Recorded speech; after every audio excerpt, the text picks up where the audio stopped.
The July 10th, 2023 meeting of the Oak Ridge City Council is now called to order. Our invocation tonight will be led by Reverend Will Connor from Kern United Methodist Church, followed by the Pledge of Allegiance led by Emma Beard, a rising fifth grader at Jefferson Middle School. All stand, please.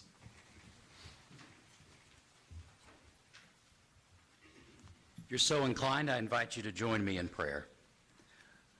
O God of this land and every land, I give you thanks that in a world of uncertainties, your presence is certain. I give you thanks that in a world where violence and war are all too common, you show the way of peace. I give you thanks that in a world of want, you advocate a supply of plenty. Today we come into this space from home and places of work, bringing the complexities of our humanness, joys, hopes, burdens, and disappointments. I pray now for our city of Oak Ridge. May your desires for equity, love, and concern for all be present. May all who call this home or find employment here be filled with a provision of plenty and a charitable spirit. I pray now for this council and for their families. Renew their hearts with a spirit of strength, concern, and service. Fill in them a desire to serve rather than be served. Grant to them ears to hear, wisdom to discern, and courage to lead. And may each of us in a place of privilege hear and see those that are all too often marginalized. May each one in leadership or otherwise make the most of this time and of every day. And when our days are over, forgive, O God, all that is left done or undone. May you remind all of us of your unfailing love that promises strength for each day. In your gracious presence, I pray. Amen. Amen. Okay, Emma?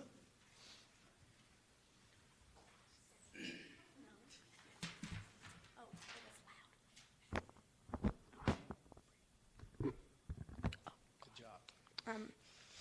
I pledge of allegiance to the flag of the United States of America, to the republic for which it stands, one nation, under God, indivisible, liberty and justice for all. Thank you, Emma. Roll call, Madam Clerk. Mayor Pro Tem Dotson. Here. Councilmember Gleason. Here. Mayor Gooch. Councilmember Hammond. Here. Councilmember Hensley. Here. Councilmember Hope. Here. Councilmember Smith. Here. Thank you, Madam Clerk. Please call up the first item. Okay. The first item on the agenda is a proclamation recognizing Shigeko Upaluri. Do we have a motion to accept? Second. We have a motion and a second. Would you please read the proclamation? Whereas Shigeko Upaluri passed away on June 8, 2023 at the age of 92, and whereas no one embodies a commitment to a culture of peace, love, and understanding more than Shigeko Upaluri, and she will be remembered for her unassuming nature, her peaceful spirit, her patience, her excitement about trying something new, and her expression of love, friendliness, and joy, often conveyed through a smile or a giggle. And whereas Shigeko Upaluri lived her early years with her family in Shanghai, Tokyo, and Kyoto, and in the late 1950s received a scholarship for graduate work at the University of Indiana, where she met her husband, Ram Upaluri, a native of India. And whereas, since she in 1963, Shigeko has been an ambassador and mentor to countless Oak Ridgers as well as to Japanese and other international visitors. And whereas this quiet dynamo influenced international understanding through her work with such diverse organizations as the Girl Scouts, the Children's Museum, Oak Ridge Schools, the League of Women Voters, and Women's Interfaith Dialogue, and understanding the challenges of life in another country, Shigeko was instrumental in establishing a program at the YWCA to welcome and mentor families from other countries by helping with language, doctor's visits, shopping, or children in school. And whereas at Oak Ridge National Laboratory, Shigeko served as a translator and teacher of language and culture to scientists traveling to Japan. And as Tennessee became host to Japanese companies establishing auto-related businesses, she extended her mentoring and outreach to helping these guests adapt to their new home. And whereas when the 50th anniversary of Oak Ridge was planned in 1992, Shigeko and Rom proposed their idea for the International Friendship Bell to commemorate the event and chose the theme Born of War, Living for Peace, Growing Through Science.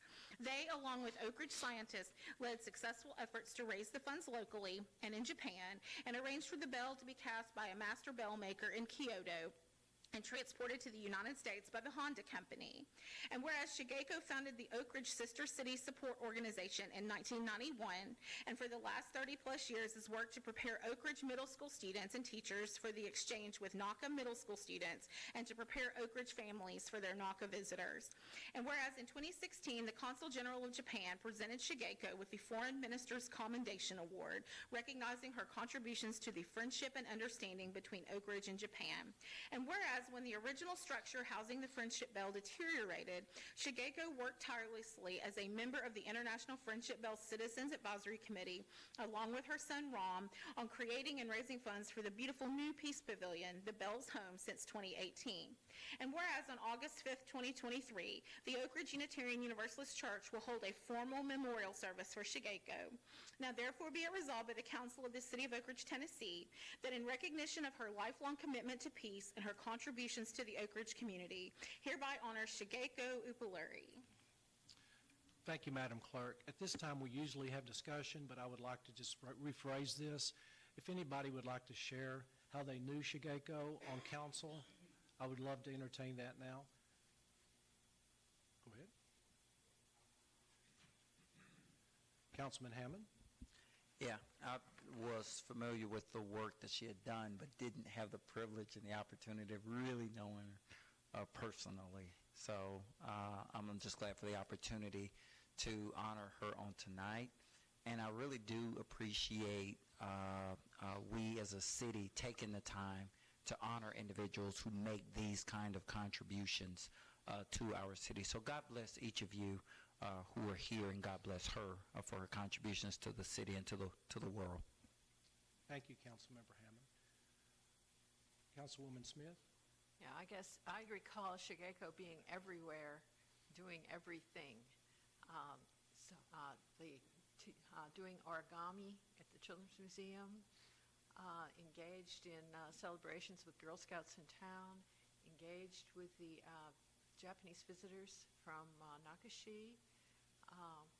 All of her work for the bell in its different times, different places, and just being one of the sweetest people you could know.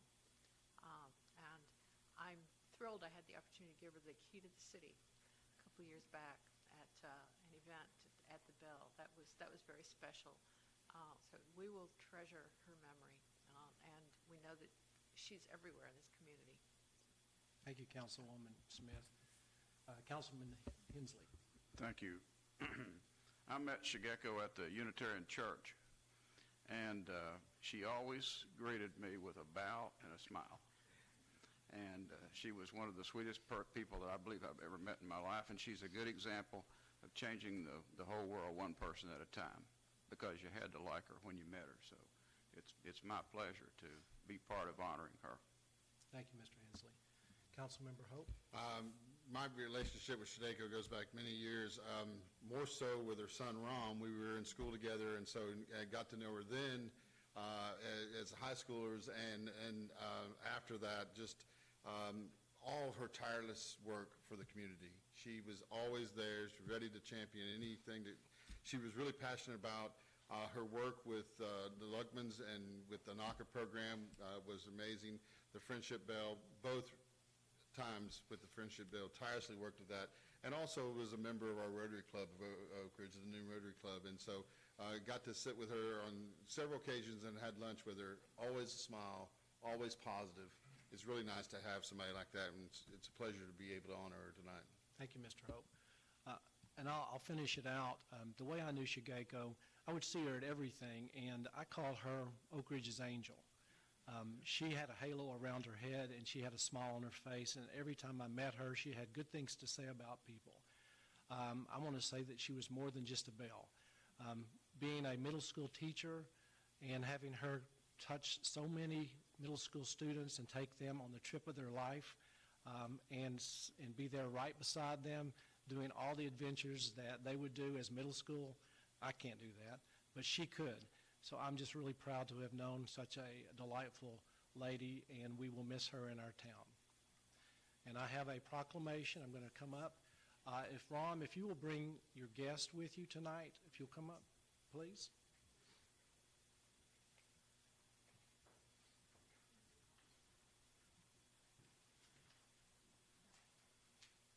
Now, I'm going to ask Ms. Hickman to come up too. She goes unrecognized, but she helps us write a lot of these, and I do appreciate that. If you all will come on up, and we'll get a picture first. If we can do that, Lauren. I'll let you stand on this side.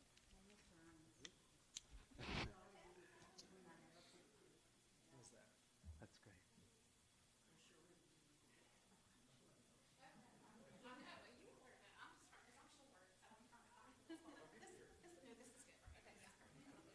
Are you here? All right, 1, 2, 3. One more. 1, 2, 3. Great. Good. Okay, Ron, I'm going to shake your hand, and if you wouldn't mind saying a few words, and if anybody else would like to as well. Right, okay. Thank you. Good.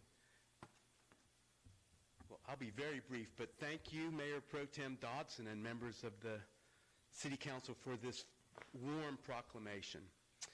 My mother enjoyed every minute of her life in Oak Ridge.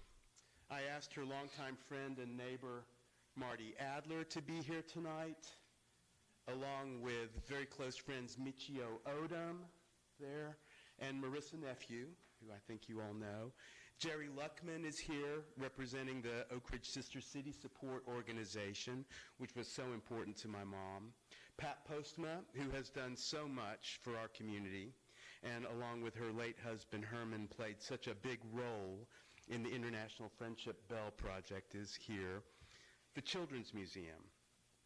I don't think there was an international festival or fair that my mom didn't have to be a part of for the last 50 years. Thank you, Director Bechet, for being here. The Noon Rotary Club, and really all of Oak Ridge's wonderful civic organizations. Thank you, Scott Jameson, for being here representing them. My mom had to take advantage of every opportunity to teach young people to speak a little bit of Japanese, fold origami, or use chopsticks and eat Japanese food. To me, her memory lives on in her dear friends, in these wonderful community organizations, and in the people of Oak Ridge who meant so much to her and were such an important part of her life. Thank you so much for this wonderful honor. If there is anybody who wants to say a word or two about Shigeko, but I think you all have said it so beautifully. Thank you very much for this warm thing.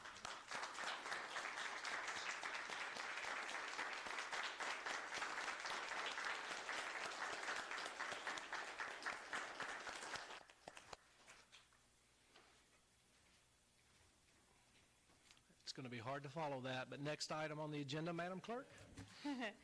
So our next item is elections and appointments, and actually we just have elections tonight. We usually bring those up on top of the agenda for out of respect for the folks that might be here that are seeking the position, so that we can recognize them and not take a lot of their time up tonight. So our first election, and let me just say first of all that we had 19 applicants for 5 vacancies, which was probably like a record. I mean, that's we don't usually have that many vacancies in the mid-year, but we also don't usually get that many applications. So I'm so grateful to everyone that has.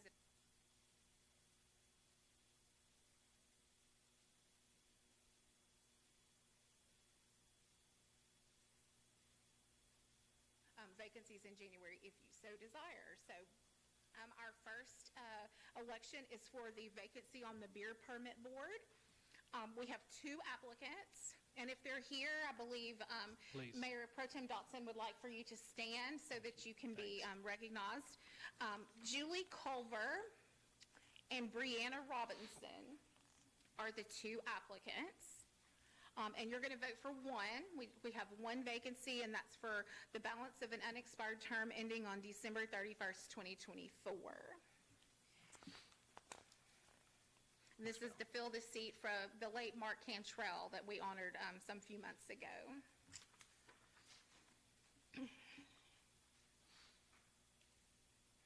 And again, you're going to vote for one. Councilman Hammond votes for Ms. Culver. Councilwoman Smith votes for Ms. Robinson.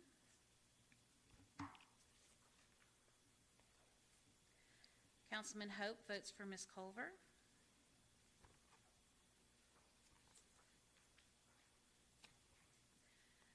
Mayor Pro Tem Dodson votes for Ms. Robinson. Councilman Hensley votes for Ms. Culver. And Councilman Gleason votes for Ms. Culver. So Ms. Culver has 4 votes. Yes, Ms. Culver is elected. Well, congratulations to Ms. Culver if she's watching at home. Okay, our next one is for the Environmental Quality Advisory Board, and we have one vacancy due to a resignation. So it's the balance of an unexpired term, also ending on December 31st, 2024. And our applicants are Derek Guy, Elizabeth Henry, Anthony Tony McLean, Anne Marie Mulvihill, and Noel Patty. And you're going to vote for one. Yeah, are they? Okay. Okay. Do you? I would be Anne Marie Mulvihill, one of the candidates. And thank you for considering my candidacy. I appreciate it.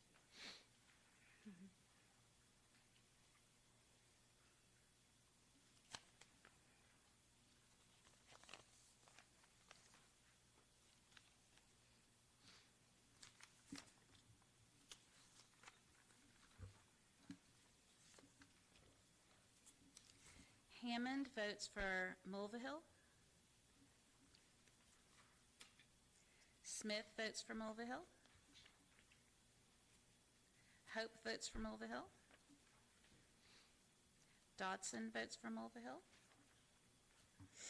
Hensley votes for Mulvihill. And Gleason votes for McLean. So Okay. Mulvihill has 5. Okay, so Ms. Mulvihill is elected. Congratulations, Ms. Mulvihill.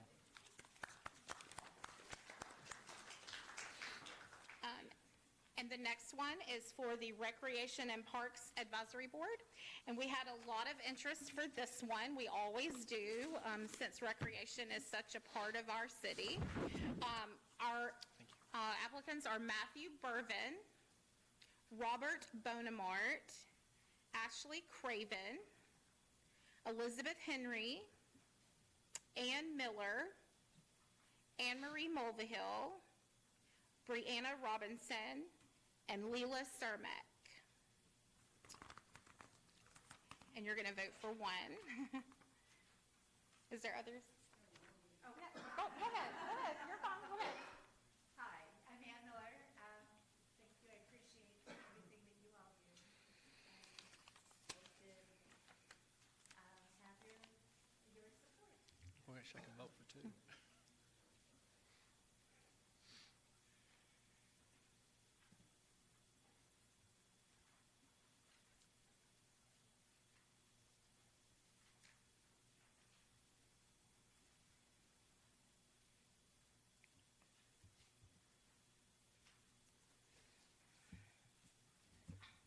Hammond votes for Robinson.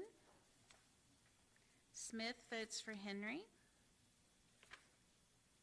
Hope votes for Robinson.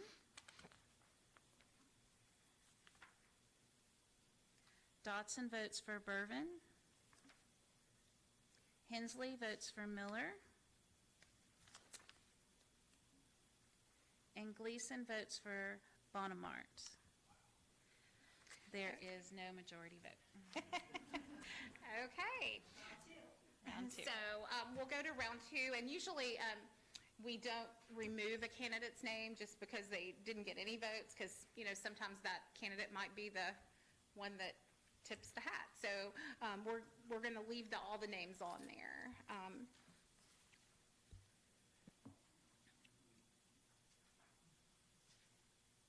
So we're going to try one more time. Mhm.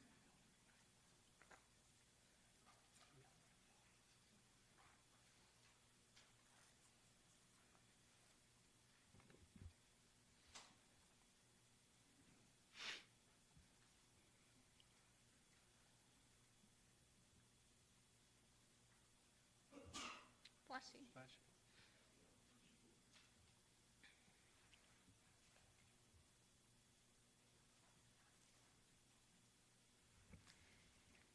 Hammond votes for Robinson. Smith votes for Miller. Hope votes for Robinson. Dodson votes for Miller. Hensley votes for Miller. And Gleason votes for Robinson. So Okay. still no majority? Right. But, so you have 3 and 3, 3 for Miller, 3 for Robinson. Okay, so what I think we'll do on this round is we'll, if you all do not object, we'll just do kind of we'll vote for 2. And we'll just do, you want to do just between Miller and Robinson? Miller and Robinson, Yeah. please. After the second round, we can do that.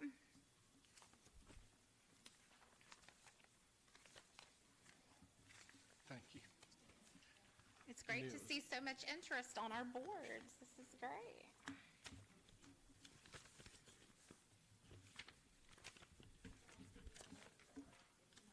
Yeah. Beth, I'm sorry, I wish we could vote for 2 on this. I understand, but actually, I will say, this vacancy is only good until December 31st of this year, so this vacancy and others will be up again in January. So Okay. this is a very, this also was Mark Cantrell's, the rest of his term, and Mr. Cantrell passed away, so that's why it's a quick turnaround. He was in the last year of his term. Okay, so. thank you. Thank you. Hammond votes for Robinson. Smith for Miller. Sorry, they're sticking to me. Hope for Robinson. Dodson for Miller. Hensley for Miller. And Gleason for Robinson. It remains 3-3. And I'm out of pages. I know, right? Okay, we'll try one more time. Do what? Councilman Gleason would like to take a look at some of his notes. Oh, sure, So okay. we're gonna Yeah, take a little slower. absolutely, absolutely. Yeah.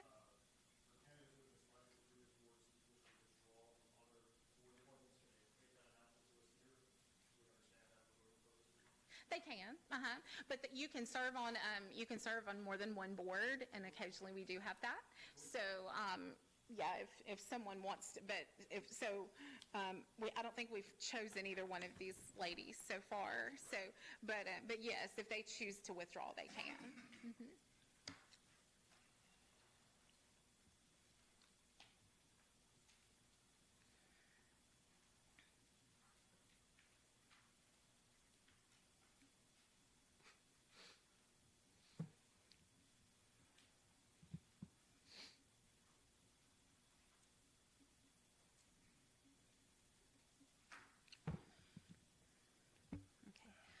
Round 4 votes.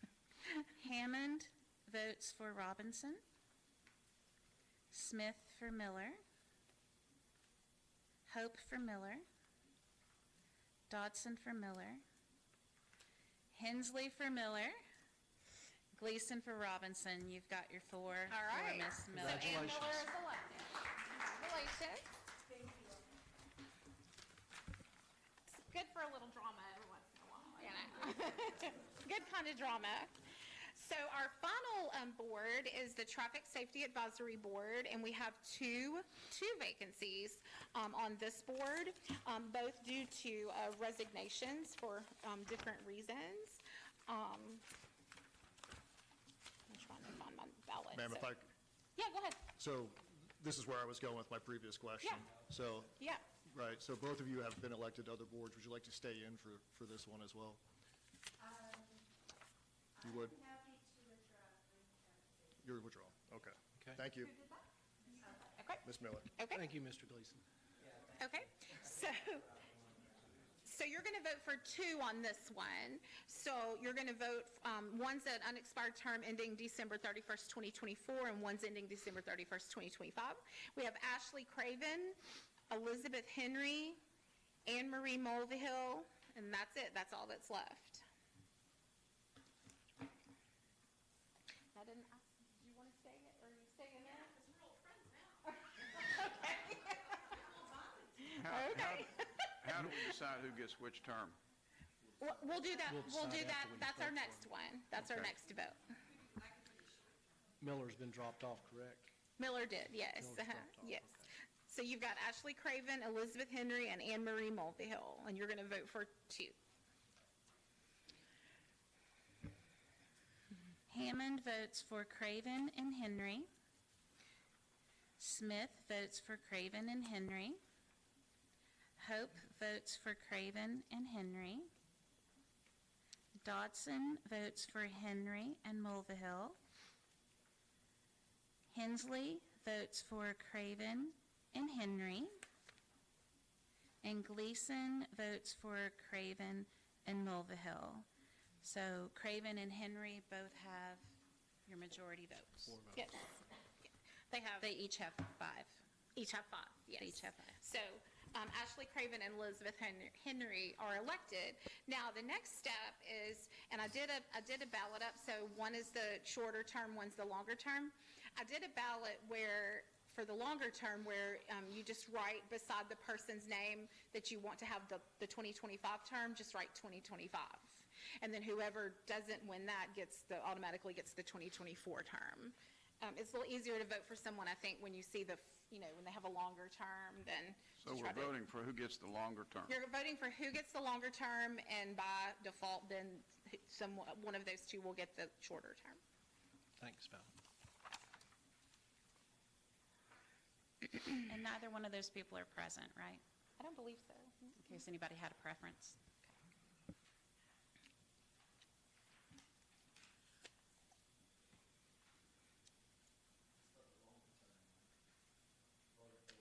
Yes, This is for the 2020, longer yes, the year longer term, 2025. Mhm.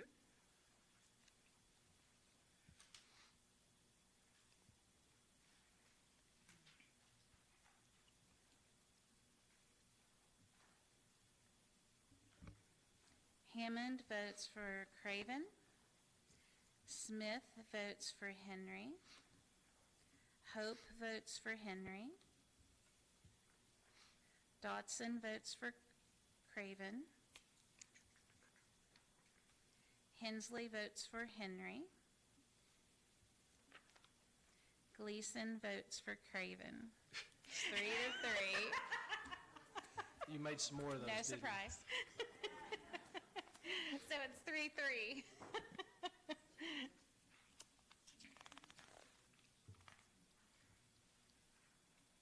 This is why we always like to have an odd number of. Thank you.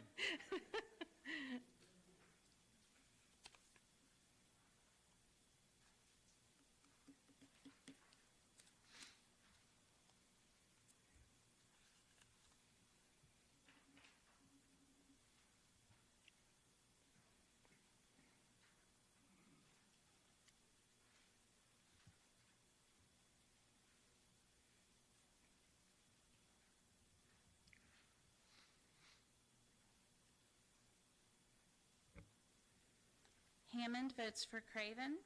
Smith votes for Craven. Hope votes for Craven.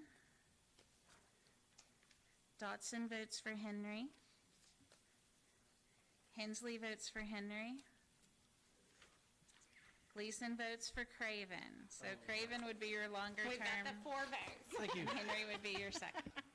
Thank you all, and just so you know and the public knows, we have left the positions open for the student representatives on the EQA board and the TSAB board, Traffic Safety Advisory Board. We did not get any applicants for those positions, so we are leaving those open, and we'll be doing those in August. And then the Youth Advisory Board folks, we actually got 18 applicants for Youth Advisory Board, so the screening panel will be meeting soon. We just couldn't make that turnaround with the holiday. So the screening panel will be meeting soon to come up with the 16 and the two alternates. Okay. So that concludes our mid-year elections. Thank you, Madam Clerk, and thank you to all the people who put their name in for these positions. I know my council members will agree that our boards and commissions do a lot of the work for our city, and we could not do this without you, and you get paid a lot for this position. Okay. I'm going to move on. We have no special reports tonight, and I'm going to move on to the consent agenda. But prior to the consent agenda, I have something new to read. This was new state legislation that was passed on July the 1st, and it pertains to citizens' comments during the consent agenda. The next item for council's consideration is the consent agenda. These items are considered by the city manager to be routine. Absent a council member requesting an item to be removed, the items on the consent agenda will be approved collectively with one vote of council. If a member of the audience wishes to speak on any item on the consent agenda, please raise your hand. Once you are called on, please approach the lectern, state your name, address, and what item that you would like to speak about. Comments are limited to 3 minutes and will not generally result in any formal response or action at this time. So at this time, if we have anybody in the audience who would like to speak on any item that is on the consent agenda, and you will see the consent agenda that's on your in your chairs, please come forward, state your name, address, and I'll give you 3 minutes in order to do that. I'd like to take item P off because I want to comment on it. Okay?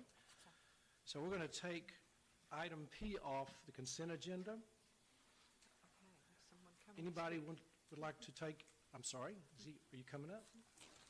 Item K. Item K? Okay. Yes, sir. Your name and address. Raymond Mitchell, 148 North Hollywood Circle, Oak Ridge. Okay. Which item? I've got a question first. Can anybody tell me who, does this board oversee the money that's spent, the electric department spends? Or Okay, your question again, sir? does this board oversee the money that the electric department spends? We oversee the general budget, and the budget is spent by the electrical department, public works, and all other departments. So we do oversee that. Okay. Well, what my issue is the almost $400,000 they spent on that bulletproof glass. Is this on the consent agenda, sir? No. this would Then be- you will have another time at the end of the meeting where we talk about anything that's not on the consent agenda. Okay. Okay, thank you, sir. Thank you, Reverend Hammond, appreciate that. Okay, anybody else before I move on? Okay, so we have removed item K and item P. Item K and item P. P as in Papa. As in Papa. Any other letters to be removed from the consent agenda? Okay, seeing none, do I have a motion? Move for approval. Motion, and we have a motion and a second. Any discussion? Nope. Okay, all those in favor of approving the amended consent agenda signify by saying aye. Aye. Any opposed? Okay, the consent agenda has been approved. And we'll come back to the items that were removed. I'll start with item K. Madam Clerk, will you please read item K? Just a second to get to it on the agenda, okay? Thank you.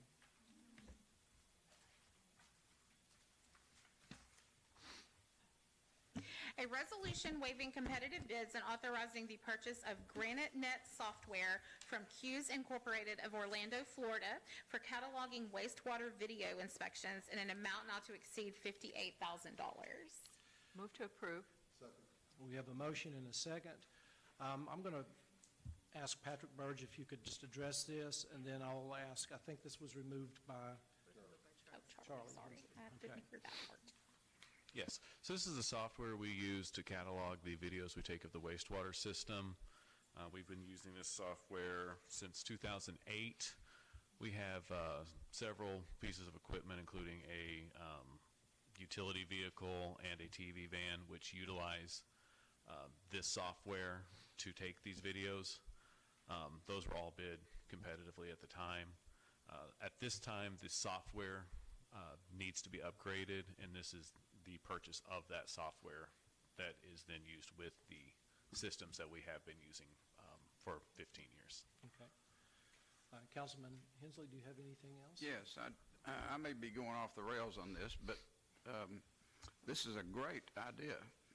And so why don't we have something like this for roads with videos of the roads that need repair? Well, we do. It's brand new. We've just received that in the past, I believe, 12 months. Sorry, Roger's sitting back there. But we did something like that with TPO and actually have received an updated catalog of those roads. And then, yes. Okay. Madam Clerk, I'm just going to ask a point of order. Do we go to the next item and then vote on both of these singly? Okay. Okay. So item K, do I have a motion to accept? We already did. Okay. All those in favor? Aye. Any opposed? Motion passes. Thank you, Councilwoman. Okay, we're going to go on to P. This was Ms. Smith who brought this one up. And Ardo Baugh, would you mind commenting on this? A resolution waiving the competitive bid process and authorizing the purchase of a radar detection system for traffic signals at the intersection of South Illinois Avenue and Lafayette Drive from Wavetronics of Springville, Utah, in an amount not to exceed $41,770. Move for approval. We have a motion and a second. Okay. It's on the floor. Yes, sir. This item is for the purchase from a sole source of radar detection system for the traffic signals at the intersection of South Illinois and Lafayette. And this is in anticipation of some road paving, repaving, and other project that will be impacting this intersection. And once that's done, in order to bring it back to normal, we have to go back and cut through the asphalt and put the circuits back over there so they can detect the cars that are there. And with potential new traffic pattern with coming out of Y-12, we thought that in redoing all of that, the cost of putting the circuits back would be very near to the cost of putting a radar system over there, which would impact traffic less and wouldn't have to get us to cut asphalts, and it is more efficient, and that's why we're trying to purchase those radar systems. Thank you, Mr. Baugh. Ms. Smith? Yeah, I pulled this off because I know that traffic signals are something that everybody in town has strong opinions about. Correct. And would like to know more about what's going on. Right. I think this is a really good idea to replace the current system with the radar that would work in conditions where the current system doesn't break as easily and so forth. But one thing I wondered that I think other folks are going to be wondering about is, would this provide a capability for, would the stoplight be able to count the number of people in line on one of those roads and and adjust the timing to accommodate the people who are actually there? Or does it work simply basically the same way the wires under the road work right now? I know the system is a little bit more sophisticated to where not only does it kind of detect the cars that are stopped there, but it can also foresee the ones that have not made it yet to the intersection to an extent. Now, as far as whether it can count how many cars went through before it decides to turn red or green, that I'm not very sure. See, Roger's here, he's not moving his head, so he probably has nothing to add. So, Ms. Fantasia. okay. Answer if you want it. Okay. So, okay. Thank you, Roger. Come on up. Yeah.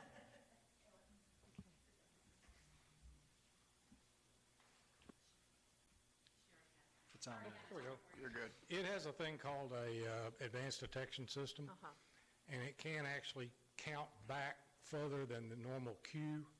The other thing that'll happen, and you've heard about the CMAQ project where we're tying all the signals together, this thing will work with that also. But the immediate reason, and in your agenda, you'll see the paving on Lafayette. There's 5 traffic loops we're going to tear out doing that. So by putting this in, it saves us putting all those 5 loops back. But to answer your question, it does have some of that capability. Okay, well, that's the sort of thing I was thinking people might be eager to know about, and they'll complain anyway, but it's nice to know. Yeah, a we'll little see bit our about big what's improvement with happening. CMAQ, but you'll also see some with this. Okay, It'll give you some more capability. okay, thanks. Okay, are there any other questions? Mr. Hammond? Curiosity question, is this are radars impacted by rain or weather or storms or nighttime storms and those different types of things? The only thing that affects radar is lighting. Okay. It's really more dependable than loops. I mean, it's really good stuff. It works really well. It doesn't like lightning. Okay. Yeah, most things don't. It doesn't. Thank you, Mr. Hammond. Mr. Hensley? I was looking at, it's on page 1 of your letter, Ardo. Yes, sir. And it says, considering the upcoming repaving project scheduled for Lafayette Drive before the end of calendar year 2020 and South Illinois Avenue near Lafayette Drive, is there anybody in here who thinks that New York Avenue is not worse than Illinois Avenue?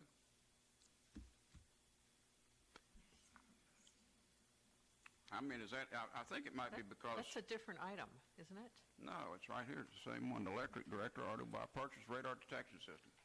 It's the next to last paragraph on the letter. And I was just wondering, how did South Illinois Avenue get selected over a street that I think is far worse? And it may be because that's a state highway.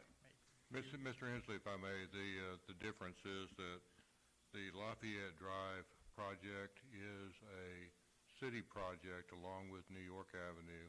Illinois Avenue is scheduled by the state using state funds, and they have scheduled that work to be done next year. That's the answer. Thank you. Okay, any other questions? Okay, we can go ahead and vote on this. All those in favor signify by saying aye, please. Aye. Any opposed? Okay, motion carries. Okay, we're going to go on to our next part, and those are our ordinances. And we do not need a public hearing for this. No, so you want to go, you have the language. The new language. Yes, and we don't have public hearings for either, no public hearing is required on either one of these ordinances, so. I'm going to go ahead and read the language. I know our mayor's going to love this language when he comes back, so here we go. As we move on to the next agenda items, the chair shall recognize a citizen's opportunity to comment on items that are under consideration by the council as part of the formal agenda. The chair shall recognize members of the public after all council members have been given an opportunity to be heard on an individual item. A citizen will raise his or her hand and, after recognition by the chair, proceed to the public lectern and state his or her name and address. Upon recognition by the chair, members of the public may speak for up to 3 minutes. Written statements may also be filed with the city clerk, who shall distribute them to the council at the earliest possible time. Again, this pertains to items that are on tonight's agenda. That's, again, items that are on tonight's agenda. There will be an opportunity for citizens to speak on non-agenda items in the appearance of citizens section later in the agenda. Okay. Madam Clerk, next item. Okay. Under final adoption of ordinances, you have an ordinance to amend ordinance number 21-82 as amended by deleting the provision of section 13 pertaining to the schedule of wastewater rates in its entirety and substituting therefore a new schedule of wastewater rates, and to change all references to wastewater to sewer for clarity and ease of understanding. Adopt. We have a motion to adopt and a second. I'm going to call on interim city manager Jack Suggs to clarify, please. Thank you, Mr. Mayor Pro Tem. This is the second reading of an ordinance to adjust sewer rates. The adjustment is the minimum required to meet the mandates of the state to facilitate using the state revolving fund loan to pay for the new water plant. Takes effect in October of 2024. Okay. Are there any questions from council? Okay. Seeing none, we're going to go to the board. Oh, okay. Nobody raised their hand, but let me be very fair. Would anybody care to address this ordinance in the audience? Okay, I don't see anyone. It's just a water question. So are we going to ask if anybody has a question about every ordinance and resolution that we're voting on No. tonight? Or No. so I thought so.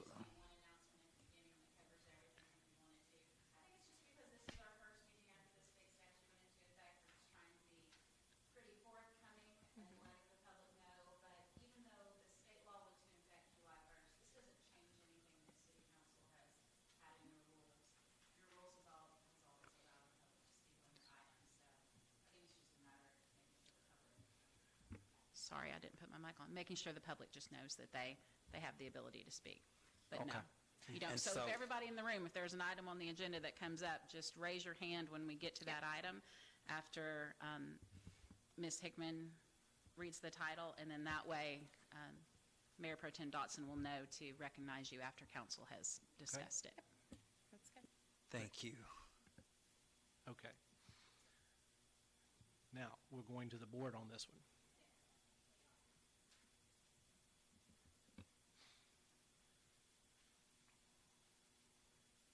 And the motion is to adopt the ordinance. Ayes 6 to 0, motion passes. Okay. We're going to go on to next item.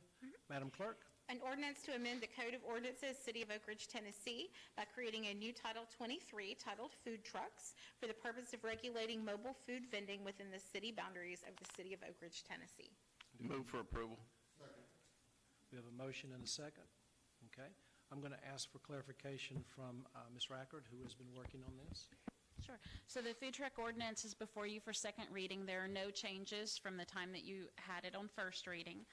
The questions that were asked at that meeting, Councilwoman Smith asked about the no amplification provision. I did check with other cities that had food truck ordinances. None of them that responded to me said that that had been an issue in their city, and that most of them used like a pager system, kind of like you use in a restaurant. So I didn't propose any modification to that. And then Councilman Hammond asked about the how we were going to communicate that, and Lauren and I are going to submit that directly to the people who have food trucks in Oak Ridge, with the list that the fire department has of the inspections they've made, and then the other people that we might see around town that aren't on that list. So we'll make sure that we make direct contact. Thank you, Ms. Rackard. Do we have any questions or comments from council? Seeing none, we'll go to the board. Motion is to adopt the ordinance.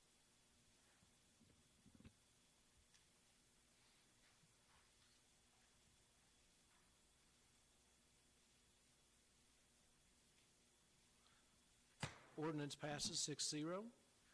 Madam Clerk, will you go on to the next item on the agenda, please? So under resolutions, you have a resolution authorizing the purchase of privately held real property required for the further development of the Oak Ridge General Aviation Airport in the total amount of $9,452,500. Okay. Do I have a motion to approve? Second? Okay.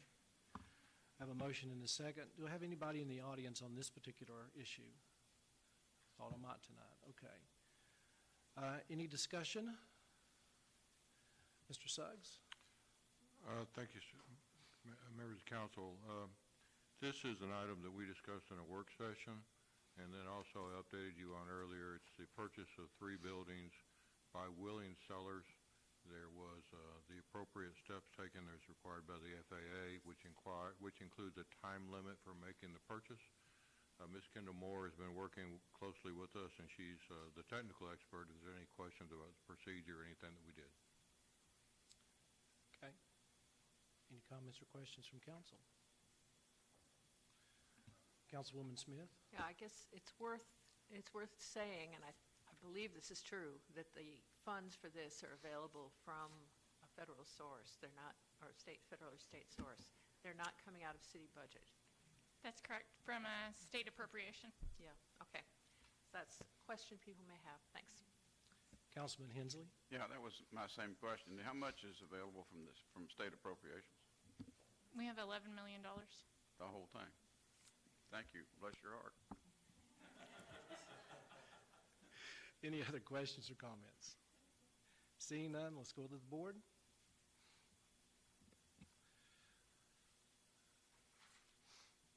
Motion is to approve the resolution.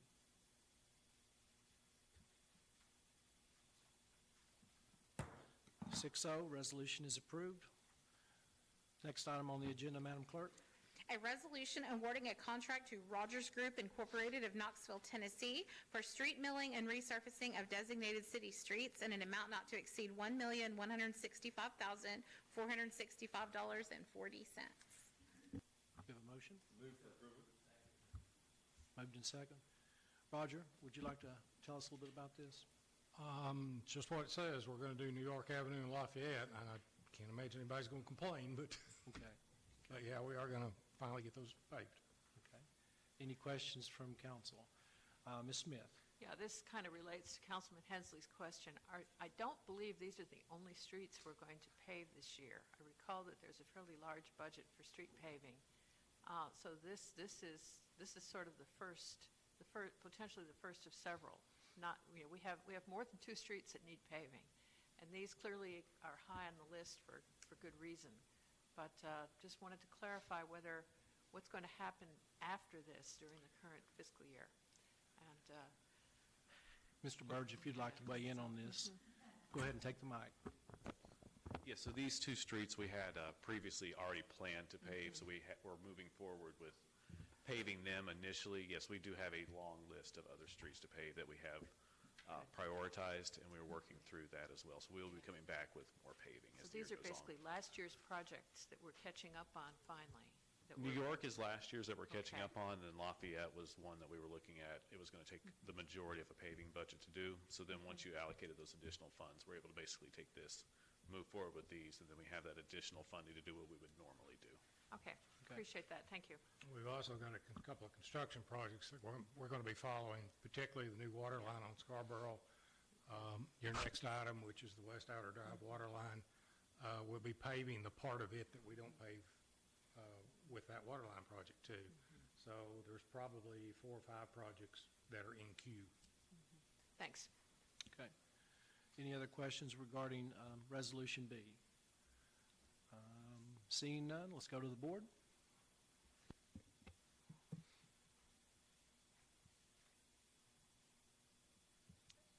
There we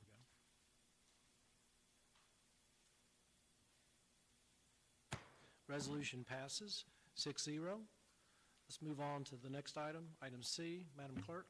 A resolution awarding a contract to Brabston Trucking Incorporated of Knoxville, Tennessee for Phase 1 and Phase 2 of the West Outer Drive Water Line Replacement Project in an amount not to exceed $1,312,520.32. Second.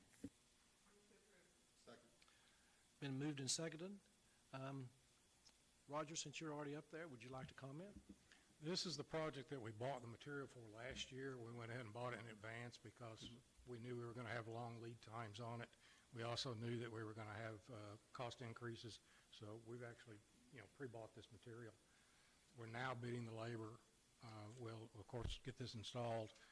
This particular line, I looked to the history of it today. It's had 9 failures on it within the area we're working on. 8 of the 9 have been since 2018. Okay. Any other council member would like to comment? Councilman Hope. Roger, just to clarify, this is basically just west of Illinois Avenue up to where the water tank reservoir is, just above Louisiana Avenue? That's what this is. There's a third phase, a second design to go across Illinois east and then go to, trying to remember the cross street, several hundred feet to where we tie into that line that we brought up from the reservoir a few years ago. We came up the hollow there, and we're going to tie back into that. Okay, thank you. Okay. Ms. Smith? Yeah, comment on the budget for this. I believe most or all of this is coming from federal funds. This is ARPA. From the American Recovery Plan. Correct. Yeah, so it's good for people to know what we're doing, what we're spending sometimes, so appreciate that. Yeah, we're starting to bring those projects to fruition now. Thanks. Okay, thank you, Ms. Smith. Any other questions from council? Seeing none, let's go to the board. Motion is to approve the resolution.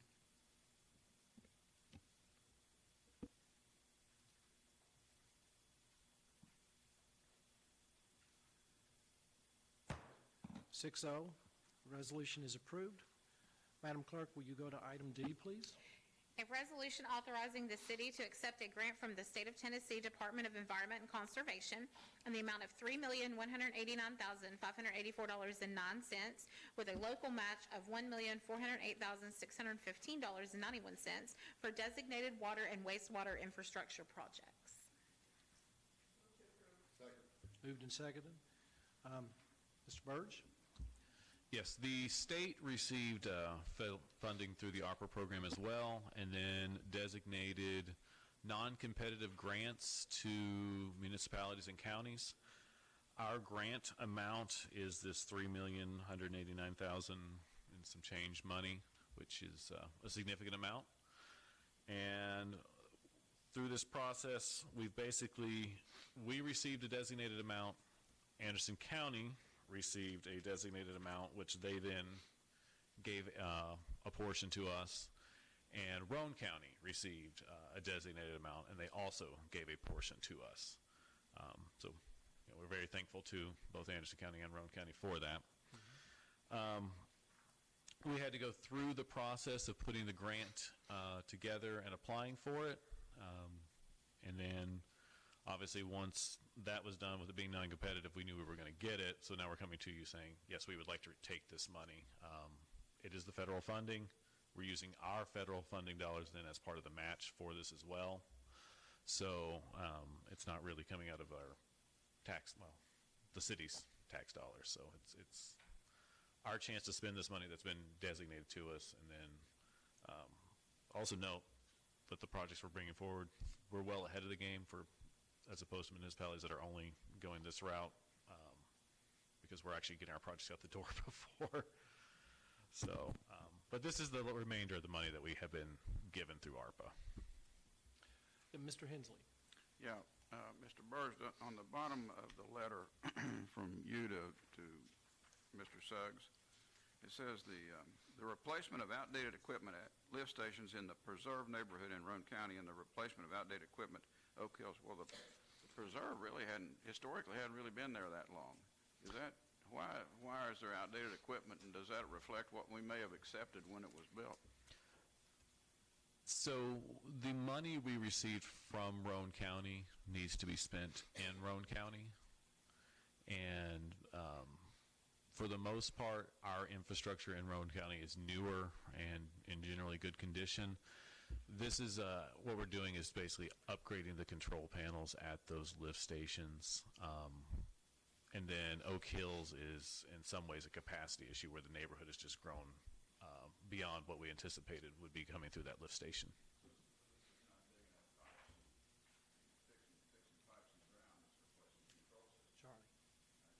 Replacing control system. Correct. Thank you. Okay, are there any other questions from council? Okay, the motion is to authorize to accept the American Recovery Plan Act non-compliance grant through Tennessee Department of Environmental and Conservation, and the motion is to approve.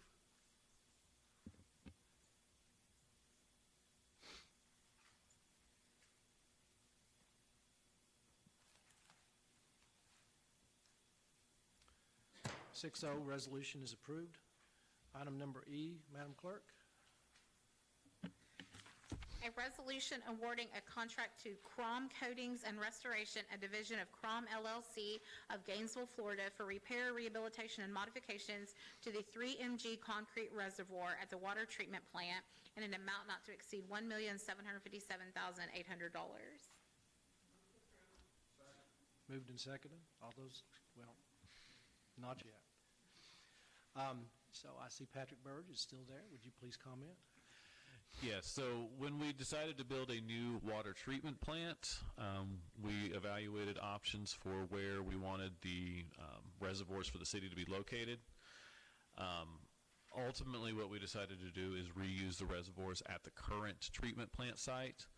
Those reservoirs were going to be elevated anyway, so it's not negative that they're located on top of the hill, unlike pumping the raw water. And in this case, we've got a 3 million and a 4 million gallon reservoir. The 3 million gallon reservoir is in considerably better shape than the 4 million.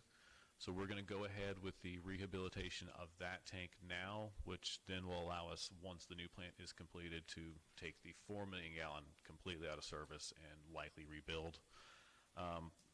This is right along the lines of what we thought this was going to come in at, so we feel this is a good bid. We're happy with the company that's generally considered the standard in the Southeast as well. So it's basically our reservoir for the city. Thank you, Mr. Burge. Anyone on council would like to comment? Mr. Hensley. Yeah, I noticed in there, just for public record, that DOE is paying $1,757,800. It's eligible at 50% reimbursement from DOE. So that's a good thing. Thank you, Mr. Hensley. Anyone else? If not, we'll go to the board, and the resolution is rehabilitation and modifications of 3MG concrete reservoir.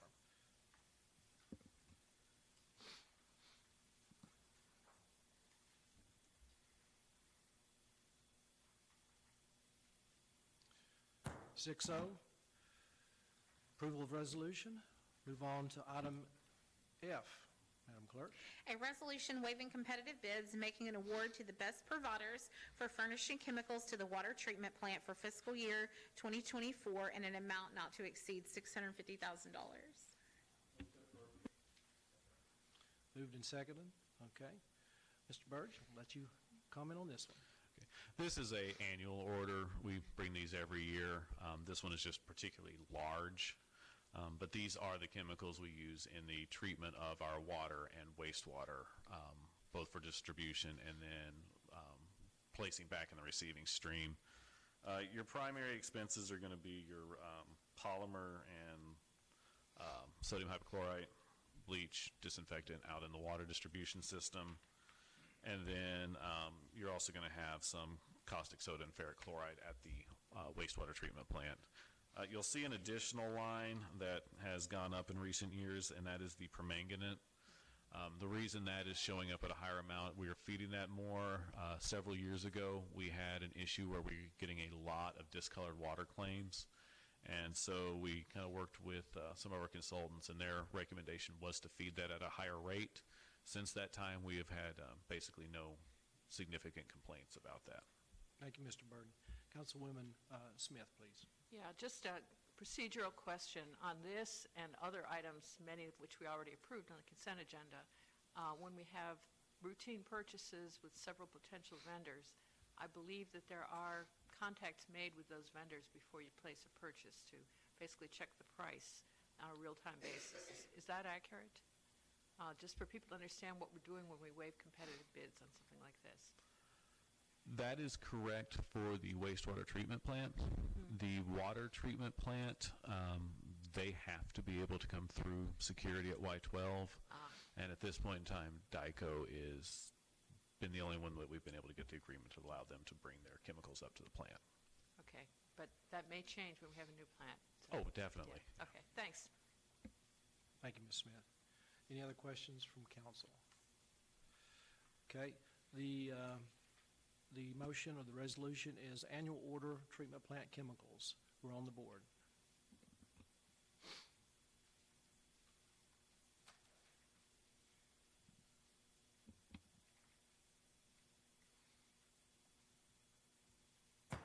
6-0, resolution is approved. Madam Clerk, item G, please. A resolution authorizing a professional services agreement with Patterson and Dewar Engineers Incorporated of Gallatin, Tennessee for consulting services and support related to the study, design, and implementation of the city's electric grid modernization over the next 2 fiscal years in an amount not to exceed $955,000. Okay, moved and seconded. Okay, Ardo. Mayor Pro Tem and Council, this resolution approves an agreement with Patterson and Dewar, which would allow us to continue our successful partnership to help us modernize our grid, which is a major effort that the interim city manager has initiated a few years ago. And it is a major undertaking, so every year or 2 years, we consult with this firm in order to help us implement some of these projects. So now, next 2 years, we intend on, the memo highlights a few projects that we intend on implementing in the next 2 years, but the scope of work that's attached to this will highlight more in detail what we plan on doing in the next 2 fiscal years.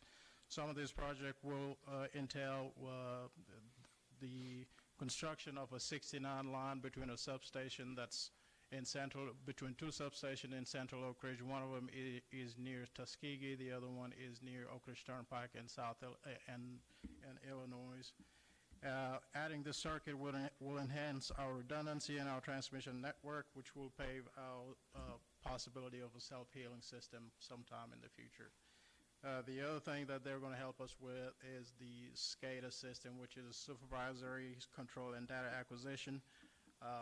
We try to implement at least 1 substation a year. Now we've completed 4 out of 9, and we're going to, with this year, will help us complete one of the substations we're in the middle of, and then the following fiscal year we'll have we'll tackle another substation. This will allow us to be more responsive and be able to monitor our grid in real time, and which will over time help us transition from manual to remote operation.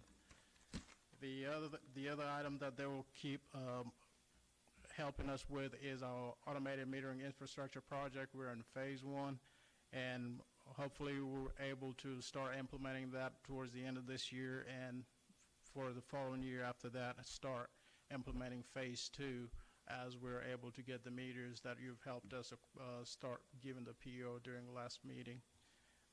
This will really enhance our metering capabilities. This is just going to be it's not just going to be about reading meters. It's going to benefit our customers in multiple ways and our utility as well. As we implement these technologies, this firm will also help us make sure that we're not vulnerable to cyber attacks, and they will help us figure out the threats that are possible and be able to button that up and keep us from getting attacked. The other thing, which is about a third of this, which would be them helping us design from the bottom up a substation from the newly acquired land from DOE across the Horizon Center. They'll help us design the complete substation and all the nuts and bolts, and have that ready, have those packets ready, and have a grading, have the grading also ready to where if it's a matter of time before the Horizon Center or that area decide to where there's a customer or customers that will come in needing power, and it would have to come from there. So that will allow us to be more responsive when the customer shows up, and to where we don't have to wait for a year or 6 months for a substation to be designed. When the customer shows up, we have a design ready, and we can tell them there is a site that's already been graded and ready, and there it is. So that will help us be more responsive. They will also help us with other project related to general engineering design and specifications, and this will allow us to basically be able to be more responsive to customers and with the general engineering services, and help us modernize our grid one step at a time. Thank you, Mr. Bond. Yeah. Do we have any questions? Okay, let's go to the board. The Resolution is to approve professional service agreement for the electrical grid modernization.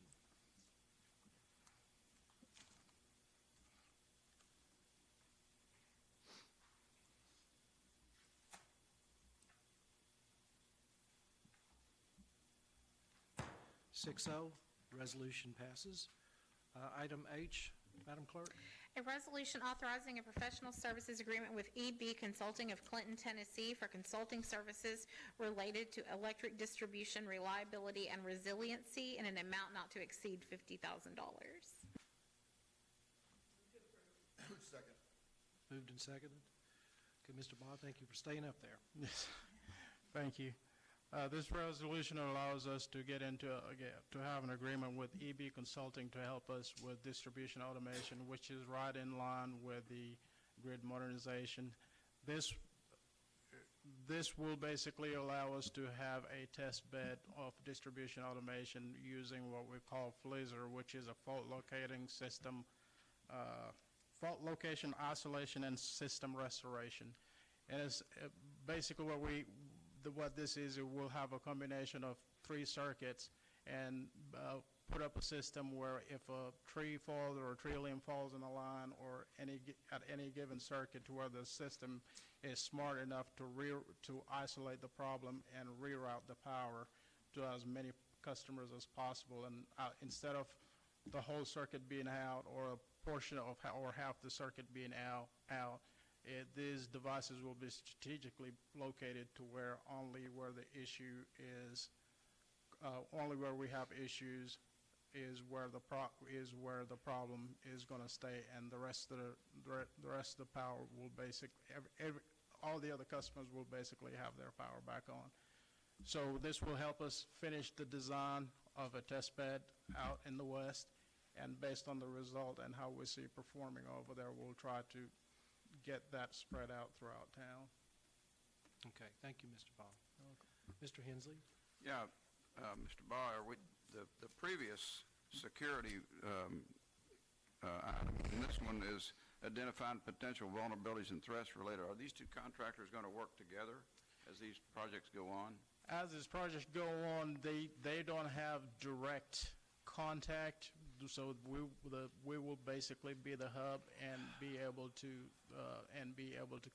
communicate in between them. They're kind of isolated, but it's all tied together. So you coordinate the thing? That is correct. Yes. And review as it goes along, so you don't get.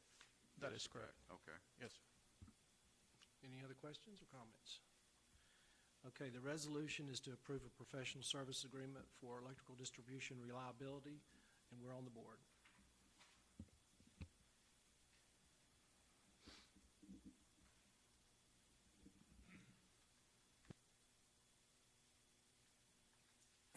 Six oh, the resolution is approved. Item letter I. Thank you, Mr. Ball. A resolution authorizing the city to apply for and accept, if awarded, a school resource officer program grant from the state of Tennessee Department of Safety and Homeland Security to fund the cost of placing an SRO in 7 public schools in Oak Ridge. Move for approval. Second. Thank you. And before you start, please, Chief Smith, long time coming. I am looking forward to seeing more of a police presence in our schools. And for one, somebody who is a school teacher, it's made the world of difference in our schools, not just as a reactive measure, but also a proactive measure. So this is something that we've looked for a long time, and I really appreciate you and your staff working on this for us.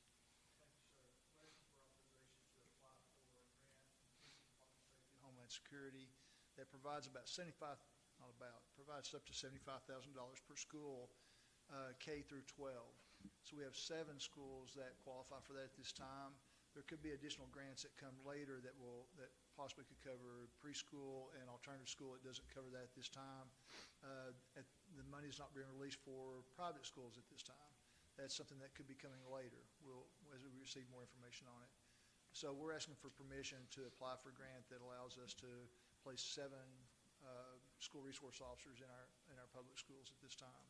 This also does not cover the cost of vehicles. The $75,000 covers salary, benefits, training, personal equipment, and uniforms. Thank you. Councilman Hensley. Yeah, it sounds like, Chief Smith, that the preschool is on your radar, though. Something we just want to make sure we're staying within the scope of the grant and not asking for anything that we don't qualify. We don't want to do anything that messes up our ability to get this grant approved. Any other? Oh, Councilman Hope, sorry. Chief, so right now, we currently have 3 SRO officers. Yes, sir. Is this in addition to those 3 that we're looking for 7, or would they be the 3 part of this grant? The 3 will be absorbed into the grant, and it would actually take over paying for those positions. Okay.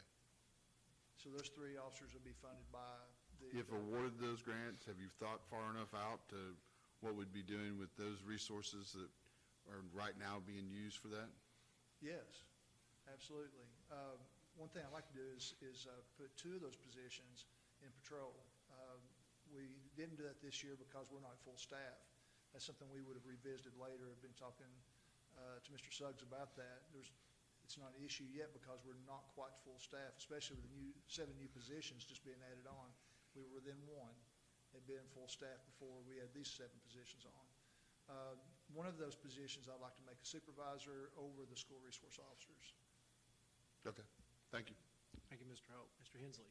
Yeah, I noticed over here there's a difference in designation between a resource officer and a school security officer. Yes, sir. And it says, the question was, can retired officers become school security officers? And the answer is yes. And I think I can't speak for Bill Moll, but I can't imagine anybody better than him dealing with kids. I would not disagree with you on that. I'd love to have Captain Moll come by. Oh, absolutely. He was my kid's scout leader, and he was one of the best fellows I ever run into. So, somebody like that might volunteer, And it's interesting, we have several officers that are currently in-house that have expressed interest in going over to the SRO job, and so we will backfill those positions with police officers going into patrol. Chief Smith, Chief Smith, I have another question. I think we currently have 2 that are being placed in our elementary schools, one at Glenwood and Woodland and one at Willowbrook and Linden. Can you mention that? We just went ahead and move forward. The new school year starting very soon. We've moved 2 of those. That gives us 5 because we know we have 1 that's retiring very soon. Right. So it'll give us people already trained up to take over those positions of people who are the one who's leaving. We don't want to wait till after he leaves and then start training someone up. So it allows us to get those people in position now. So we have one of those officers is acting as a sergeant to help us get this new program off the ground. Okay. Yeah, I know by putting those in the elementary schools, it's going to help our middle schools because they've been stretched among 3 schools this last couple of years. So yes, sir. Thank you so much for that. Any other comments or questions about this? I have a comment, if I may. Yes, sir. This isn't in the memo. I did mention it to you the other day, but just to give council a heads up. When we were preparing this budget, this grant was not solidified enough where we felt comfortable budgeting for it.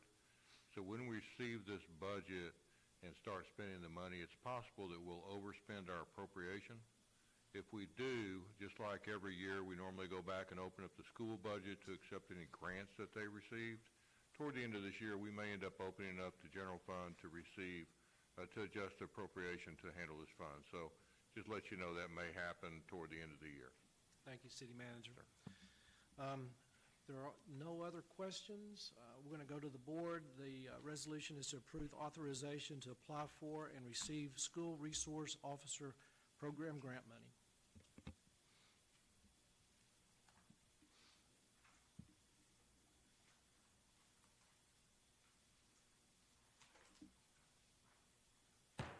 (6-0).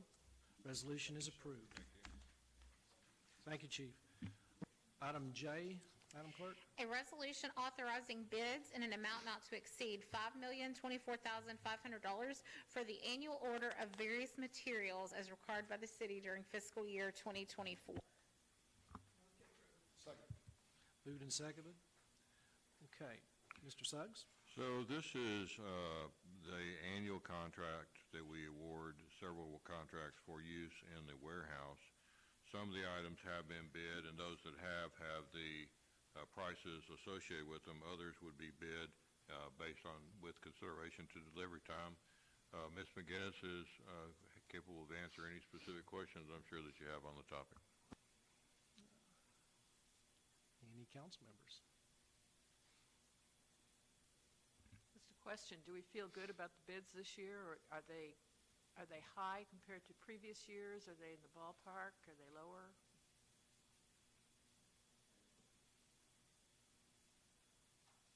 I think we did have a different bidder get some of the awards this year, but as indicated, they were competitively bid, and we're satisfied that they are good bids for us. Just knowing that there have been issues with construction materials this past year, I was just curious. Ms. Majeski, do you have anything to add? Oh, okay. I won't press it. Any other council members? Okay, we're going to go to the board. Resolution is to approve competitive bid annual contract.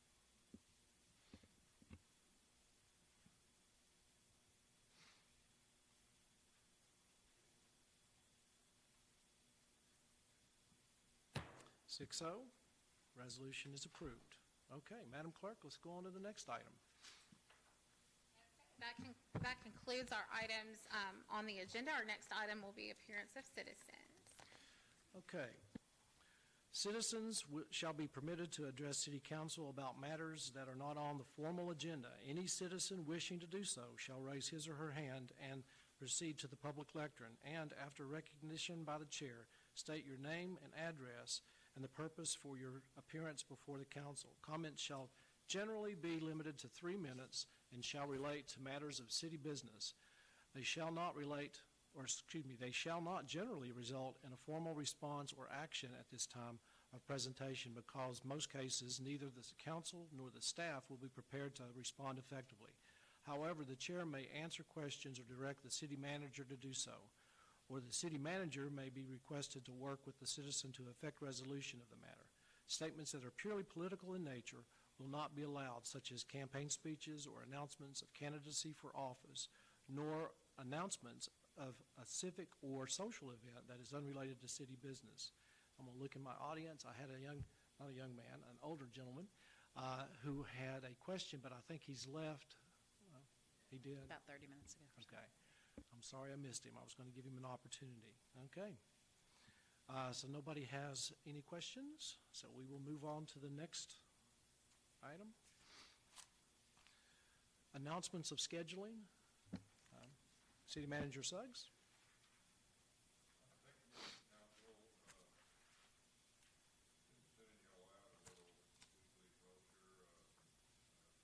Tim asked me to mention a few of those. First of all, I want to congratulate the fire department, the community band, and all the members of the community for the 4th of July celebration we had this year. I think you look at the entire city organization, from Public Works setting up the barricades and the tape to people being out there just cheering and having a great time. It was a really fun evening. The weather cooperated, and really appreciate the opportunity. The second issue, the environmental assessment for the General Aviation Airport will have a public input section or public hearing that will be held Tuesday, August the 8th from 6 to 8 p.m. at the Doubletree. That is a input session which is required to finalize the FAA's environmental assessment. The environmental assessment is their document. The environmental assessment itself, is the event and the environmental assessment are being advertised heavily, both well beyond what's required legally. We have hard copies for people to look at, and then there are some web links that we've added based on request. The document, I don't have the length with me. I meant to write that down. It's thousands of pages, so if you want to print it, make sure you got a lot of paper. We're going to begin work on the Civic Center. Unless there's a question, I'm sorry, I'm going to keep going. I don't want to waste y'all's time. We're going to begin work on the Civic Center on June 24th. That's the schedule. The first step will be apparently working to remove some of the located asbestos in a few places. Just as a caution to council and to members of the public, we are going to have about a 15-month construction period, and during that time, we will be working as hard as we can to make other facilities available, because this facility will be out of commission for a little while. But we do have some other facilities. We're working with people trying to identify alternates. But again, it's a major construction project, and for people who use the building there, it's going to be a little inconvenience. Quick question. Yes. There. When you say this facility will be out of commission, and I may be getting confused what parts of the facility we're talking about, because this is connected to the gym where I guess that kitchen and that space used to be. What part of the facility is going to be out of commission in general? Yes. If you can speak to that, because the whole building won't necessarily be out of commission. Certainly. The major construction takes part on the wing, which has the A and B and the craft room and some offices in it. Also the restrooms. In other words, the secondary wing, not the wing that contains the pool and the gym. So that portion of the building literally will have the roof taken off and be restructured. It's going to be basically down for the count. The kitchen area and some of the other areas, we'll see some renovations and will occasionally be out of use. We're going to have primarily the pool, I think, will be fine, but you're going to see some probably just scheduling difficulties. If someone normally uses, there may be more people competing for the social room. If someone will use one of the craft rooms, that may not be available at all. But the gymnasium and the pool should be basically available. Okay. Do you anticipate parking or traffic flow being impacted by construction equipment, vehicles? We have that kind of had a thing? really good meeting with the contractor. We do anticipate construction, but construction zone, if you would, around the facility, out into the plaza and toward the trail. We had a really good meeting with the contractor. The first thing he said he was going to do was reestablish that trail further out so that people who walk the trail will still be able to do that. So we're going to make allowances as best we can and keep things going, but you will see some construction activity and probably some parking restraints and things like that. Last question. Do you think any of the construction traffic or the work that's being done at the Civic Center will impact the senior center? All I can tell you is we'll work to minimize it. There should not be construction activity adjacent to it, but, whether we'll work to minimize any impact. Okay. Thank you. Thank you. Thank you, Mr. Hammond. And I actually spoke with the Disability Advisory Board, and they're looking at having a fair, if you will, sometime in the month of October, I think. Right. I think that would be affected by the ADA compliant bathrooms. Will they be under construction at that time? And would I think it's likely that the bathrooms are going to be impacted in that time frame. I think that's true. I think that Mr. Hetrick has been working with that board. Okay. We will have some, obviously we're going to supply facilities including ADA accessible temporary facilities so that people have a facility to use. I think that maybe he's already talking to them too about whether perhaps the senior center might be a different venue. But that is a conversation that he's having, and he is out of town tonight, or I would ask him to comment. But I do know he's very interested in working hard to try to accommodate their needs. Thank you, Mr. Suggs. And Ms. Smith? I'll comment further on that I know that the senior center staff and the senior advisory board have talked about the probability of using the senior center as handicapped access on that side of the Civic Center because, this will be an issue for more than just that disability fair. Right. So there needs to be some way to get people to a restroom when it's more than one person, particularly. So that apparently they're thinking ahead to that as a likelihood for what that's worth. Absolutely. In fact, I've talked to Mr. Hetrick.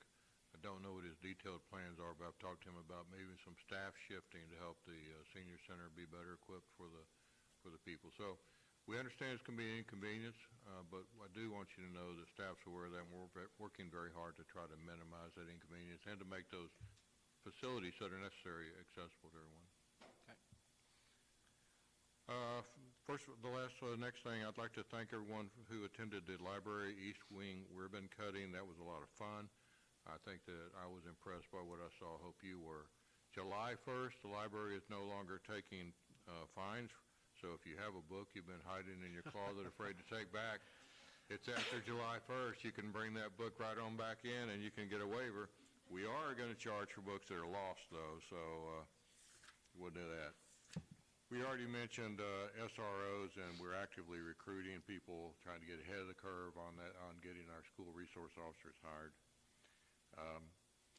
Outdoor pool, doing great, 650 people on average per week. So when the weather's hot, a lot of people. When the weather's thunderstorming, they all go home. But we're kind of biased on that, but it's working well. Yes, sir.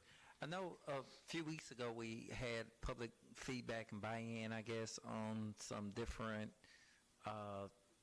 options or opportunities with regards to that. I got some feedback from folk, but I hadn't necessarily seen anything come back or get any feedback from city officials per se. And is there any plans to kind of package that and bring something to us with regards to what the public sentiment was on that? Or yes, sir, there are. We're in the process still of actually gathering sentiment. We're trying to reach different audiences, for example, going to the outdoor pool itself and talking to people at the pool about what they would like to see out there, reaching out in the community in different venues, considering the survey. We're taking a lot of time to try to reach out to a lot of different people, and all that will be put together and brought back to you. Unfortunately, off the top of my head, I don't have a schedule, but I do know that that's a very important part of the project. Sure. Thank you. Thank you, sir. We closed last week on the Armory building that the council approved purchasing, and we will be looking at with some professional help and our own staff help to try to choose the best future for that building. We want to have a good, solid future that is best for our citizens, and we're looking at that to see what the values are. On a little less friendly note or less happy note, I wanted to tell you that I discussed this in detail with the Budget and Finance Committee. The sidewalk project that we have going using CDBG funds has been set aside, or not set aside, it has been halted for a little while because of some funding issues with CDBG. And we are working to get those resolved. We meet with HUD tomorrow, so we will have a lot more information. I'm confident that we're going to get these solved. I'm not worried about it, but it's going to take a little work, and then you'll see us back at work. But if people see that sidewalk sitting out there, it's a result of some issues that we had with applying that CDBG funding. We're working to get it fixed, and we meet with HUD tomorrow, and we want to get that project back on track. So let you know that that is out there, and it's very important to us, and we will get it fixed. The last thing I wanted to ask that's on my list is we're going to have interviews with the potential city manager conflicts on the dates that would be your normal work session. If the council would like to have a separate work session, we can arrange that, and I guess I kind of like a little feedback on that, and if you'd like, then we'll have Beth reach out for what the dates are best available for you. So at that point, I'll finish my report and just listen to anything you might have to say about a work session. Any questions or comments? Council requests for new business items. We kind of skipped over that. I just wanted to comment back, that, Ms. my personal opinion is that we ought to plan on scheduling a work session, because if we don't, we will find ourselves with things that we haven't addressed that need to be addressed on an emergency basis. I think we'll benefit from some sort of a work session, maybe the last of the month on July 31st or something might work out okay, just to keep us caught up. Because clearly we can't assume that all business will come to a halt while we're recruiting a new city manager. And I think there are some things like the CDBG situation that we need to be engaged with. So that's just my perspective. Thank you, Ms. Smith. Mr. Hensley. Yeah, is this council request for new business? Sure. An acquaintance of mine, Mr. Keith Klein, he sent me a letter, and he's inquiring about how you get into the Sister City program, and that a city he's familiar with, Tocopilla, Chile, is interested in a discussion about becoming a sister city to Oak Ridge. And so I think that's something, and I asked him in a letter, would he be willing to come to our work session and give a presentation? So I'd very much like for that to happen in whatever work session is coming up that we're going to have. Could we get him on the agenda for the next work session, Mr. I think that might be a little soon. That's Tuesday, right? So next Yeah. Tuesday. Well, next Tuesday, the council will be listening to video interviews on your potential city manager. Yeah, maybe the next one. So it will That's be what I meant, August unless after the the- council desires to have one at the end of the month or something. Yeah. Yeah, after the city manager search, we need to. Sure, but I would like to request that if he's willing to, that he come and, I can't explain, not getting it secondhand, so Yeah, I'd like and- for him to come and explain. And based on my interactions with Keith on this and talking with staff, I see what he's looking for is possibly very similar to stuff that the city staff has done with counterparts in places like Southeast Asia, Yeah. where it's been an exchange program without necessarily being a sister city program. And that might be a better way to start if a sister city program is contemplated. But I think that that's been a very rewarding thing for our staff to be involved with those things. And this particular initiative, talking about communities going through a transition in energy-related Exactly. technology, is something that Oak Ridge and this city in Chile would be very interested in doing. But I'm not sure that it's necessarily has to be a sister city to Those were his become. words. Yeah, I don't but I don't think that's quite the right model, given that I know Yeah. we've had some really good exchanges Yeah. with Southeast Asia and other places through Yeah, he other mentioned that, programs. he mentioned that they're in the process of shutting down 4 fossil fuel plants. Yep. And that we've got one here that just happens to be right next door. And we might be able to exchange information that would help them. And this certainly, they need it, you know, so I'm all for that. The other thing I wanted to bring up was the letter that we got from Doug Coalclosure about East Fork, about Poplar Creek, and the fact that they found a whole truckload of tires in the creek near Vermont Avenue. And so that's I don't know where we bring that up. I don't know how we address it. It sounds like a codes enforcement issue. It does, and I think that's the appropriate venue. Let me take I have actually started on that, but let me go ahead and follow up and see what. Yeah, there what just we happens do to about be it. a tire sale place right there, so. Just happens to be one. Yeah. And of course, you can't, we would need to Yeah. see some direct evidence, but Yeah. that is something we can look at with code. The other thing I wanted to say, and this may be in another subject, but Chris Harris Light held her science camp, her first post-COVID science camp at AMSI, and she had been having it at the Frielsbend Cabin. And my grandson Vaughn was the first camper that was the child of another camper back there 27 years ago. But what I wanted to thank you, since Chief Solomon is not here, was they did an egg drop. Yes. You know what an egg drop is? They package up an egg and they drop it from a height. Well, I went down to see the egg drop, and the fire department had brought out the ladder truck, the full-size ladder truck, and the kids were, and I was blown away by that. So I would like for you to pass the thanks on to Chief Solomon and the fire department, because it was really a wonderful thing. And Vaughn said, "Oh yeah, I want to go back again next year, Grandpa." I will pass that on. Anything Yeah. else, Mr. Easley? No. Okay. Mr. Gleason? Yeah, just real quickly, I just want to circle back on Councilmember Smith's proposition for an additional work session, just to clarify. So it sounds like clerk's office will reach out and try to schedule something here before the end of the month. Was that the consensus? Yes, and on the 18th, of course, you all will be doing the interviews on the 17th and the 18th. Correct. I wanted to make sure you guys remembered that we're doing them over it's a 2-day work session.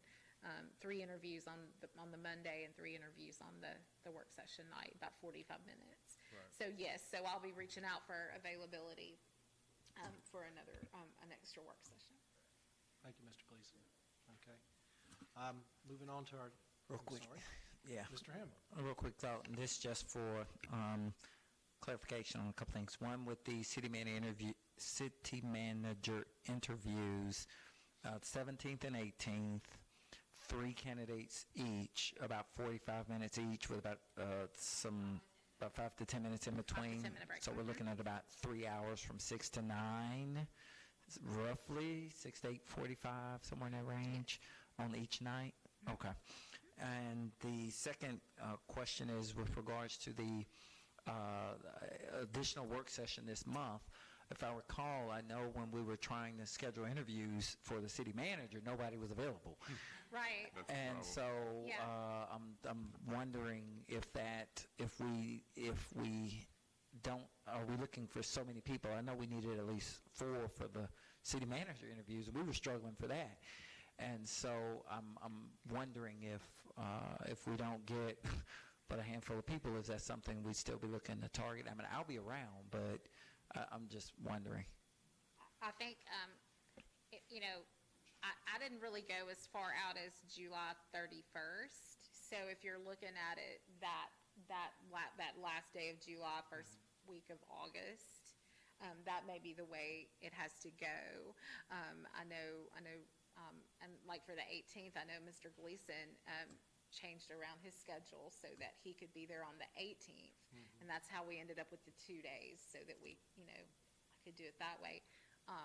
But I'll work with Jack and we'll figure out, we're probably going to look at maybe July 31st forward, because the week before that, the 24th, I know I've got at least one gone. But work sessions aren't, obviously you would want everybody to be here if possible, but since there's no action being taken, if somebody obviously has to be out, we can work around that. So when you say, when you say July 31st forward, Like that week, the week of July 31st. which is, it'd be in August, can we do, so we can do, okay, all right. If that's our only option and it's the will of council to do the work session, then I can work with Jack and we can make it work somehow. Okay, thank you. Okay, I'm going to come back to Ms. Smith. Yeah, further comment on this, we're also going to have to be scheduling some time to bring the interviewees to town and all that kind of stuff. So we've got a full agenda coming up, regardless of what we do on any particular day. Mayor Pro Tem, let me say also that I'll be listening for you individually to let me know what you would like to see a work session on and see what comes up. And if there's something that we need, then we'll push harder for this date. If it looks like it's things we can roll to, because as you say, you're going to have individual interviews, you're going to have a lot going on. And if we really need this meeting, then we'll certainly push to make it happen. But based on what I hear from you and what I see on the calendar, I'll try to make a good recommendation for you. Councilman Hope. Based on what we have coming forward with interviews and interviewees and everything else, 250-plus page agendas are not really insightful. Doesn't make me get warm and fuzzy. We've had a 300-page agenda, and now a 250-page agenda. Just saying, we got a lot on our plate. Yes, sir, you do. I Thank understand you. completely, and asking for another meeting is asking a lot. Any other questions or comments from council? I'm just going to end with, and Ms. Rackard, I'll come back to you.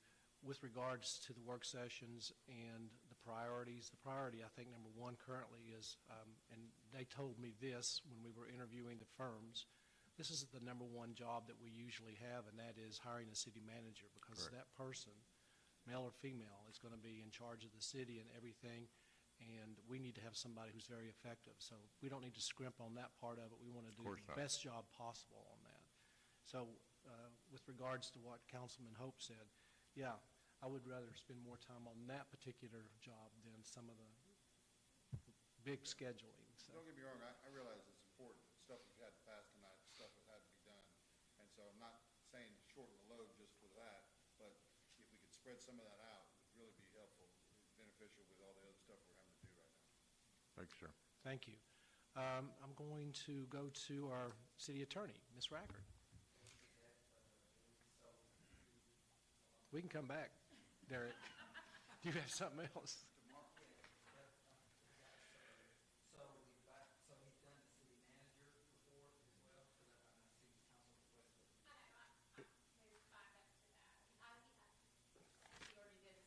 He kind of rolled it into some of the other announcements. Yeah. quick question for the city manager, and this just for clarity. So with regards to, I know we voted for the compensation implementation in June going into July. Can you touch a little bit on what that, I know we did a couple of different things, and can you touch a little bit in terms of implementation of that? Has all 7 plus 2 plus all of those different percentages been executed, or some part of that, or can you touch on where we are with that? Yes, sir. Of course. The 7% across-the-board adjustment or competitive rate adjustment that council approved went into effect and will show up on the employee's next paycheck. It's the first full paycheck in the month of July, and I believe that's... It went into effect yesterday. Yesterday. Okay, so we're now on the new schedule. We're in the current new system. And the city department directors or employees themselves have to do nothing. That's handled by the personnel department and the IT department. So that will of council has been executed and implemented automatically.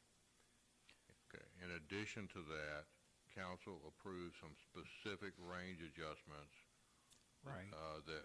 And those adjustments also went in effect at the same time, and all of those were implemented without any intervention by anyone. So those schedules are now in place. The remaining item, which council approved, was a potential step increase for employees based on good performance, and that's a 2% step increase. That last performance-based increase will be awarded at the time that the employee is evaluated. So it depends on when they were last promoted to the position they're in. It may be July, but it may also be December or even next March. But whenever their anniversary date is to the position, they'll be evaluated and they'll be eligible for a step based on their performance. Okay. So apart from that 2% kind of increase there based on performance, everything else has been done? Everything that council approved has been implemented. Yes, Okay, sir. so we can safely say that we are within market rate with regards to our positions and with regards to compensation and competitive. I am extremely comfortable that we are well within market rates for all positions, with the exception perhaps of some executive positions. That is something that I want to talk to the committee about, but as Mr. Hope pointed out, the committee right now is really, y'all are, as a council, you have so much on your plate. I would suspect that after the new city manager comes on, he may want to re-implement the compensation committee and address that, but that's a very few positions. The majority, I feel extremely comfortable to tell you that the positions that I'm aware of we are within market. I think that if you look at the number of people we've been able to hire, the number of applicants we've gotten, the quality of those applicants, you've made a real difference to the community. It started with the police department, but it spread through public works, through parks. Don't want to leave anyone out, but it had a real impact. I do think, like I said, after your new city manager's on board, you may wish to reconstitute that committee and look at a handful of other things to look at, but you've made a big difference. Okay, thank you. Yeah, because I know that's what we were targeting. We weren't doing the numbers just to give people a raise, or even to give people a raise just to get them to stay. We wanted them to stay, but there was a very real spot we wanted to be with regards to market rate competitiveness, and it's something that we could say when those officers came in and that process started, that we could take pride in with regards to what we were paying. So I wanted to make sure that we hit that philosophical target, if you will, with regards to market rate competitiveness, and what I'm hearing is that we did do that. Yes, sir. I would compliment the council. As your interim city manager, I would tell you that I think you've accomplished the goals of that committee, and you've been very successful. And again, you just have to look at the number of applicants that we have for positions, the quality of those applicants, and you can see a real difference. And And thank you. And thank you for the implementation, the execution, the advice, and the way that was. I know Dr. Watson played a role in the way that was facilitated, but thank you so much for that as well. Very quickly, I'm going to follow up on what Councilman Hammond mentioned. Before we started this, we did an employee satisfaction survey, and it yielded a lot of good information from the employees. I would love to have an exit strategy on this. I'd love to see what they say now with regards to salary and benefits and some of the working conditions. If we have an opportunity to do that, not soon. I know we've got the city manager to look at first, but I'd like to see that done again if possible. And I think Lauren Gray, you had a part in that, so possibly we look at that as something that kind of gives us some good feedback. Okay, any other comments? I'm going to go to the city attorney now, okay? Okay. Ms. Racker? I do not have a report. The only thing I would have mentioned, if Jack had not mentioned it, is that we closed on the Girls Inc. portion of the Armory property. We closed on that on Friday, just as an update to what happened at the last meeting. Okay, thank you very much. I got a If there's- question for the city manager. Oh, I'm Yes, on sir. the roll tonight. I might as well keep Go, this Mr. party Hammond, going. go. Real quick question. I know that we had conversations with the Oak Ridge Housing Authority and transferring land, those 7, 8 acres or so in the Scarborough community over to the city. My understanding is that they had developed a document for our review that they were going to submit to you and to city staff for us to look at, with the potential of bringing that to council to continue those conversations at the next council meeting. Has anything been submitted to you? I haven't seen anything, but Jack just told me that he's got some update. No, I was just of going some to sort. comment. Yeah. We haven't seen anything either, but you're correct that we're looking forward to a plan that shows their goals, their layout, and that has a contract with protections in it. And I understand someone talked to Maria Catherine recently. She's working on that. And they're trying to make sure that they put together a plan that meets their needs and desires of the community, and it's something we can present to council. But we do not have it yet. We'll bring it to you as soon as we have something. Yeah, you'll have something soon. Thank you. Yeah, for real. Thank you. I appreciate that. But just so council know, I wanted everybody to know that's sort of where we are in that. Thank you for your work on that, Derek. Appreciate that. The left, right? Okay, seeing nothing, I'm going to go ahead and move for adjournment. I don't know about that.